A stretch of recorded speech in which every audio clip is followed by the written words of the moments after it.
Moi, le voyage, c'était au cœur de toutes mes actions. La plupart des conférenciers d'aujourd'hui avaient une chose en commun, la piqûre des voyages. C'est avec grand enthousiasme qu'ils ont partagé cette passion avec des personnes de tous les âges.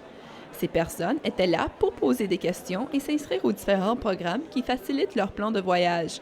Que ce soit pour des raisons personnelles, professionnelles, éducationnelles ou humanitaires, les Canadiens voyagent plus que jamais. Je pense plus à voyager pour étudier ou travailler, parce que si par exemple je travaille, je peux à la fois voir des attraits touristiques, mais aussi me faire un peu d'argent de poche. Moi, dans le fond, je suis vraiment intéressée par faire des voyages humanitaires. Comme j'aimerais ça apprendre des nouvelles langues, surtout l'anglais. C'est la nouvelle des langues.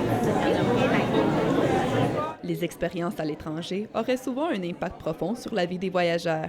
Elles contribuent à leur développement personnel, mais offrent aussi un grand avantage sur le plan professionnel. Et dans le cas où on peut mélanger travail et plaisir, on obtient, selon certains, la combinaison idéale. Au niveau personnel, ça donne des valeurs beaucoup plus solides et profondes. Et au niveau professionnel, mais à un moment donné, ta passion, quand tu peux la transformer en ton métier, puis tu y crois comme tout autre rêve, mais ça devient vraiment là, le summum. Mais tout n'est pas toujours aussi simple. Une aventure dans l'inconnu a parfois des côtés moins plaisants. Certains y vivent de véritables chocs culturels et ont de la difficulté à s'adapter. Mais plusieurs voient plutôt cela comme un défi à surmonter et s'efforcent de comprendre plutôt que de juger. Si on veut avoir une bouteille de ketchup sur notre table quand on mange en Asie ou en Amérique latine, c'est pas comme ça que ça fonctionne. Donc, il faut vraiment s'adapter. C'est nous qui sommes dans un pays étranger. C'est à nous à nous adapter. Je suis allé découvrir la culture camerounaise par moi-même en me promenant dans des taxis avec des motos, en rencontrant des gens dans les petits marchés, dans les dépanneurs, tout ça.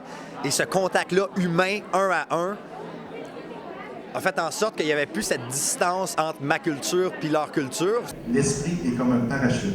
Il fonctionne mieux quand il est ouvert. La journée d'aujourd'hui a été une plateforme de rencontres et d'échanges pour tous ceux qui y étaient présents. Les jeunes regardaient souvent avec les yeux grands ouverts les discours de ceux qui ont parcouru le monde. Et maintenant, c'est à leur tour de découvrir le monde, une destination à la fois. Ioana Bracus, La Cité, à Ottawa.